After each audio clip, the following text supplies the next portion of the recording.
காலை நேரம். ஒரு பிரகாசமான வண்ணமயமான காடு. ஒரு முயல் குட்டி பூக்களை பிடித்து விளையாடி கொண்டிருந்தது. அப்போது அங்கே ஒரு தாத்தா ஆந்தை வந்து ஒரு மரக்கிளையில் அமர்ந்து அவர் முயல் குட்டிக்கு ஒரு சிறிய பளபளப்பான மந்திர விதையை கொடுத்தார். தாத்தா ஆந்தை சொன்னார் முயல் குட்டியிடம், இந்த விதை சாதாரணமானதல்ல.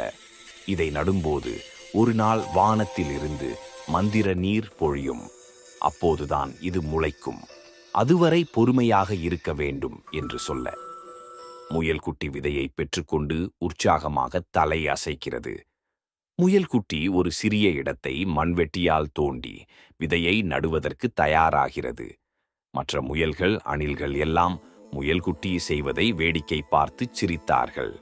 ஏய் முயல் குட்டி, வானம் வெயிலாக இருக்கிறது, மழை ஒருபோதும் வராது, உன் உழைப்பு வீணாகும் என்று சொல்ல, முயல் குட்டி சிரித்தபடி மண்ணை மூடி அதன் மேல் தினமும் தண்ணீர் தெளித்து களைகளை நீக்கி பராமரிக்க.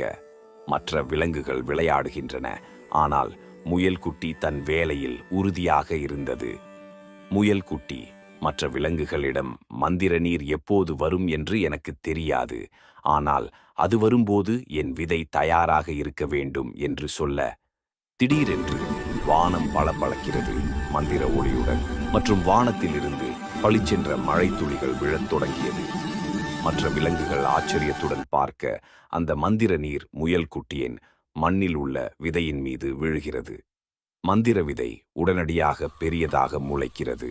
அதிலிருந்து வண்ணமயமான பழங்களும் காய்கறிகளும் நிறைந்த ஒரு அழகிய செடி வருகிறது. மற்ற விலங்குகளின் விதைகள் அவர்கள் இப்போதுதான் அவசரமாக நட முயல்கின்றனர். முளைக்காமல் மண்ணிலேயே கிடக்கின்றன. முயல் குட்டி மகிழ்ச்சியுடன் செடியை பார்த்து சிரித்தன். தாத்தா ஆந்தை பறந்து வந்து முயல் குட்டியின் தோளில் அமர்தர். தாத்தா ஆந்தை சந்தோஷமாக, மிகச் சரியாகச் செய்தாய் முயல் குட்டி. வெற்றியின் ரகசியம் என்னவென்றால், வாய்ப்பு வரும்போது நீ தயாராக இருப்பதுதான்.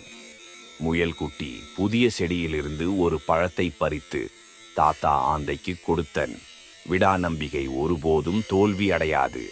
இந்த கதை உங்களுக்கு பிடித்திருந்தால் லைக் பண்ணுங்க, ஷேர் பண்ணுங்க, சப்ஸ்கிரைப் பண்ணுங்க. உங்களுடைய நண்பர்களும் இந்த கதையிலிருந்து ஒரு உற்சாகத்தை பெறட்டும். இன்னும் பல ஆழமான கதைகளோடு நாம் விரைவில் சந்திப்போம். நன்றி, வணக்கம். உங்கள் தூய தமிழன்.